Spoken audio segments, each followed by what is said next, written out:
Hello friends, I hope आप सब मज़े में होंगे। तो चलिए शुरू करते हैं आज का टॉपिक। आज का टॉपिक बहुत ही इम्पॉर्टेंट है। जब हम नई नई गार्डनिंग शुरू करते हैं तो बहुत सारे क्वेश्चंस हमारे माइंड में होते हैं। तो आज का जो क्वेश्चन है वो ज़्यादातर न्यू बिगनर्स जितने भी गार्डनिंग कर रहे हैं उनके माइंड में आता है कि क्या हम मॉनसून सीज़न में अपने प्लांट्स को फर्टिलाइज़ करें, यानी कि उनको खाद दें। क्योंकि जब मैंने शुरू की थी तो मेरे भी दिमाग में ये सब बातें आती थी, तो बट नेचुरल है, आपके भी माइंड में ये बात आती होगी। तो आज ये मैं आपका डाउट बिल्कुल अच्छे से क्लियर कर देती हूँ। देखिए, गार्डनिंग में हम ज़्यादातर अपने सभी प्लांट्स को 2 बार साल में फर्टिलाइज़ करते हैं। एक तो मॉनसून सीज़न के बाद और एक जब आपकी सर्दियाँ ख़त्म हो जाती हैं, यानी कि अच्छा मौसम शुरू होता है फ़ेब के मंथ में या मार्च के मंथ में। ऐसा करने का एक बहुत बड़ा रीज़न होता है। देखिए, मॉनसून सीज़न में अगर आप अपने प्लांट्स में खाद डालेंगे भी तो पानी जब लगातार आपके प्लांट्स में गिरेगा तो वो सारी खाद आपके पौधों से बाहर आ जाएगी, या फिर जो भी उसकी न्यूट्रिशन वैल्यू है खाद की, वो पानी के साथ बह जाएगी। तो इसीलिए मॉनसून सीज़न में हम अपने प्लांट्स में फर्टिलाइज़र देना हमें रिकमेंडेड नहीं होता है। अगर आप अपने प्लांट्स में सॉलिड फर्टिलाइज़र यानी कि सड़ी हुई गोबर की खाद या वर्मी कंपोस्ट या किचन कंपोस्ट कुछ भी डालते हैं, जब लगातार पानी पड़ता चला जाता है और वो जब खाद आपकी आपके पॉट से बाहर निकल जाएगी तो आसपास बहुत गंदगी भी हो जाती है और साथ ही साथ उसमें कीड़े भी, इंसेक्ट्स भी अट्रैक्ट होते हैं। इंसेक्ट्स के आने के भी बड़े चांसेस होते हैं। तो ऐसे में हमें अपने मॉनसून सीज़न में किसी भी तरह के सॉलिड फर्टिलाइज़र हमें अपने प्लांट्स में नहीं देना चाहिए। अगर हमें देना ही है तो हम अपने प्लांट्स को लिक्विड फर्टिलाइज़र दे सकते हैं। और लिक्विड फर्टिलाइज़र भी आप तभी दें जब आपको पता है कि अब 1-2 दिन बारिश नहीं होनी है, नहीं तो वो भी देंगे तो वो भी जब पानी गिरेगा तो वो भी आपका जो है पानी बह कर निकल जाएगा। ये है नीम खली। आप रेनी सीज़न में अपने प्लांट्स में नीम खली ज़रूर दे सकते हैं, क्योंकि नीम खली जो है आपके प्लांट्स की इम्यूनिटी को बूस्ट करेगी।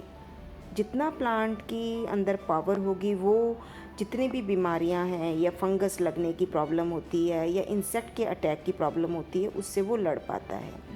इस नीम खली में बहुत ही पावर होती है आपके प्लांट्स को बचाने के लिए। तो अगर आपका गमला 10 से 12 इंच का है तो आप उसमें 2 स्पून यानी कि 10 से 15 ग्राम आप उसके अंदर डाल सकते हैं, उसकी मिट्टी के अंदर, और गुड़ाई कर दीजिए। या फिर आप छोटा गमला है तो आप 1 ही चम्मच आप अपने प्लांट्स में डाल दीजिए। ऐसा करने से आपके प्लांट्स की इम्यूनिटी बहुत स्ट्रांग हो जाएगी और वो भी बीमारियों से, इंसेक्ट से लड़ सकेगा। इस तरीके से आप मॉनसून सीज़न में अपने प्लांट्स को सिर्फ ये दे सकते हैं। और जैसे कि मैंने लास्ट वीडियो में बताया था, आप फंगीसाइड का स्प्रे और नीम खली का स्प्रे भी अपने प्लांट्स पर लगातार कर सकते हैं।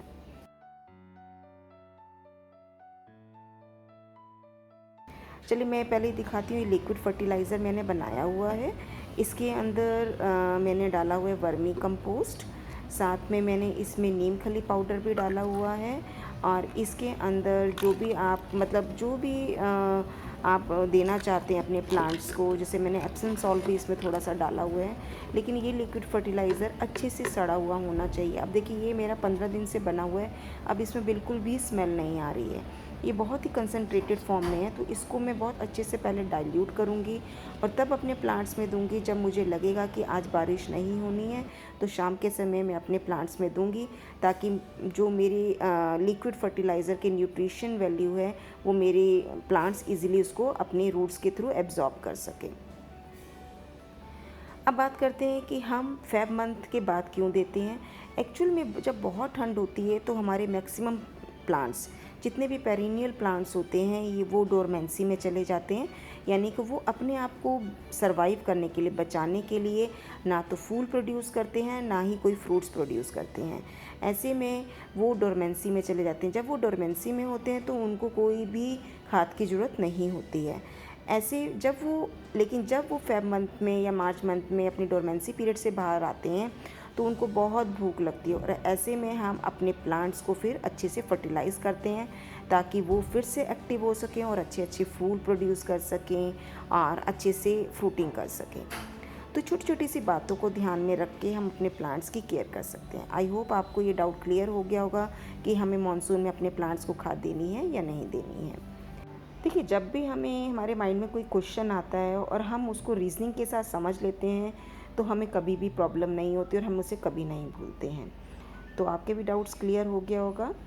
अगर आपको मेरी वीडियो अच्छी लगी है तो इसको लाइक कीजिएगा, शेयर कीजिएगा और अपने भी यूज़ में लाइएगा। Thank you for watching this video. Bye bye.